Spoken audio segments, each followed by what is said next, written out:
I struggle to think of new ways to introduce crazy Trump rally moments because we're doing this every day. He's campaigning more finally in this campaign season. And so we just on a daily basis have things to show you that's super newsworthy. And that if you just drop me into this timeline randomly and said, hey, talk about this politician who's saying this thing, I would go, ladies and gentlemen, this is absolutely a bombshell, and this man must be insane. Given that I feel like I've used all those words before, it feels like they've been cheapened. So that's that. Hey, this is crazy. I'll start there. Trump at a rally over the weekend said this. You see these guys walking out with air conditioners, with refrigerators on their back, the craziest thing, and the police aren't allowed to do their job. One rough hour, and I mean real rough, the word will get out and it will end immediately. End immediately. You know, it'll end immediately. So this is Donald Trump proposing something that happened in a movie called The Purge. A little bit different in the specifics, but he's articulated a similar thought before. And we will immediately stop all of the pillaging and theft. Very simply, if you rob a store, you can fully expect to be shot as you are leaving that store. Shot.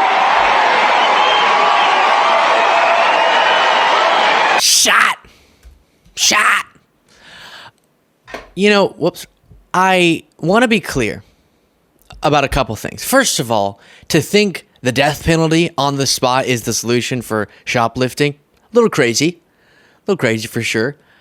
And also understanding that while that revs up a crowd and he likes to justify his insane rhetoric with exacerbated articulations of what the problem is, we should remember that crime nearly across the board in the United States has been plummeting under Biden-Harris, and their fear-mongering about shoplifting, as we discussed in more specifics in a different segment some time ago, I should probably bring back this data to demonstrate the point, is not the problem that MAGA has made it out to be, at least compared to when things were quote-unquote much better as they believed it to be in 2019 under Trump before the pandemic.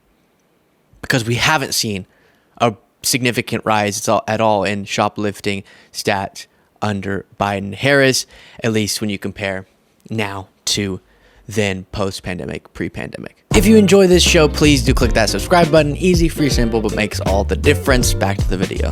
So again, as we talk about so many issues, there's fear-mongering that both goes so far, too far, insanely far in its solution being proposed, and is based on a problem that is not being represented correctly.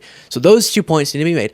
But then also, what he's saying is that how about for like an hour, you just shoot a bunch of shoplifters and that'll prove the point to people. It's the authoritarian solution to a problem when clearly there are much better, more just, more moral, and comprehensive solutions to crime, as we're seeing demonstrated with the implementations of policy under Biden-Harris that have been effective. So I know it's weird to that thoughtfully engage with such a crazy proposal. The Purge, an hour of lawlessness. But I did want to include all those points, even though the more generic response that's also accurate is he cray, okay? But what I want to do now is, you'll notice that came from, if you watched our most recent segment, it came from a rally speech that we actually already covered. But I had missed that clip. That's how wild these rallies are getting, where we'll think we've put together all the notable clips, and then I see some news story about a clip I completely missed. So what I want to do here is a little this last weekend in review and show you a few different rally moments that were notable to make sure that we're all understanding it. I think sometimes when we cover one of these rallies and events at a time, our brains can get our heads around it and go, okay, that was wild, but that must have been a one-off. But this is happening multiple times a day. So here is in the incoherent category of clips. Trump being asked, "What will you do to protect my job?" See if you can figure out what his answer is. With many jobs being outsourced as we speak, what actions will you take to ensure that our jobs stay in America so we can continue to build the best cars in the world here in Michigan? So pretty much as we've been saying, and what I want to do is I want to be able to, look, your business, years ago in this area, I was honored as the man of the year. It's like, I'm going to play the full thing, but it's like his brain reset. He goes, I can't remember all the words he started with, but it's like we've been saying, there's, we need to, and that I was recognized as the Michigan Man of the Year. I think in his brain, as it's deteriorating, there's these little keyword connections. And when his brain fails and it goes, wah, wah, wah, we don't have an answer, I don't even remember what the question was, then it just grabs onto a keyword that he can think of, and then whatever that's attached to, he goes with. Usually, about 90% of the keywords connect to, they're coming from jails, they're coming from insane zones, so that's obvious. But here, I think he looked around and went, I don't know what I'm going to give in terms of an answer on this, and instead of doing the childcare thing that I was really criticized for, which is just saying a bunch of words as incoherently as possible to hope people think they misheard me and I didn't misstate that. Instead, he goes, where am I? I'm in Michigan. I was recognized as the Michigan Man of the Year. Here in Michigan. So pretty much as we've been saying, and what I want to do is I want to be able to, look, your business, years ago in this area, I was honored as the Man of the Year. It was maybe 20 years ago. Oh, and the fake news heard about it. They said, it never happened, it never happened. And I didn't know who it was. It was a group that honored me as Man of the Year. The fakers back there, see the fake news? But they said, oh, and they looked, and it, they said it never happened, but I said, I swear to you, it happened, it did happen, I was Man of the Year. And I came and I made a speech and I said, why do you allow them to take your car business away? Why do you allow it to happen? They're taking your business away. And I didn't know too much about, all I know is they were taking your car industry away from you. They said it never happened, and lo and behold, somebody said, I remember the event, and then we found out, and we had everything. We got the awards, we had everything. It did happen, but I... All right, dude. Gosh. It's like, it reminds me, it's like, forget I asked a question. I don't even want your answer to the jobs question, because that freaked me out. It did happen. It didn't, by the way. This is an interesting note. It didn't happen. It didn't happen. We've tracked down, or I think Daniel Dale, I saw, tracked down which dinner we think he's responding to. It wasn't a Michigan Man of the Year. He's just, okay. But even if it were true, still, why are you talking about that? She asked how you're going to protect her job. Stop it. Stop. It's weird. You're weird. We're confused. But it feels like you're working at a coffee shop and you say, what would you like for your order? I was named, I was named as the Michigan Man of the Year. I bet you don't believe me, but it's as true as the coffee is black in that cup, ma'am. Okay? All right? Oh, okay, but what's your coffee order? I'm confused. That's how irrelevant that point was to what he was saying. He has started to call for, over the weekend, Kamala Harris to be prosecuted now, because why not? Thousands more will follow in rapid succession. She should be impeached and prosecuted for her actions. Stop cheering, MAGA. Why are you thinking anyone can be prosecuted? No, it has to be like, how your guy, Trump, on stage, produced evidence of crimes, then you can want somebody prosecuted. That makes sense. But just, I don't like her border policy, so prosecute her. That's not how it works. Then you had this doozy. I want to explain something. The people that you see leaving, because nobody ever leaves. And when they do, I finish up quick, believe me. But I couldn't take pictures at the beginning. So I take them at the end sometimes. If I'm late, the plane gets late, you get delayed, lots of things happen. There's a little hurricane going on in Florida, as you know. And so what they do is they say, oh, please come up now at the end of my speech. I said, don't do that. Because it looks like they're leaving, like your husband who owns this place. So pointing to people who are leaving and saying they're not leaving, they're coming to get ready to take photos with me. I've said it before. I said it about that clip. They're leaving. I've been at the rallies. They leave. They walk away. They get in their cars. They leave. Doesn't mean they don't still love you, but they're leaving. Then this. Oh, there's a fly. Oh, I wonder where the fly came from. See, 2 years ago, I wouldn't have had a fly up here. You're changing rapidly, but we can't take it any longer. It seemed like a joke until he got serious at the end there, and then it's very confusing. Nothing like saying that you don't have to use teleprompters when there's teleprompters in the frame, huh? What Kamala did not talk about in her lies last night, just lied, everything was a lie. And I always say, why didn't she do it? You know, she's been here almost 4 years. I'm going to do this, I'm going to do that, reading off a teleprompter. Isn't it nice to have a president that doesn't need a teleprompter? I don't know. Do you see where he's looking?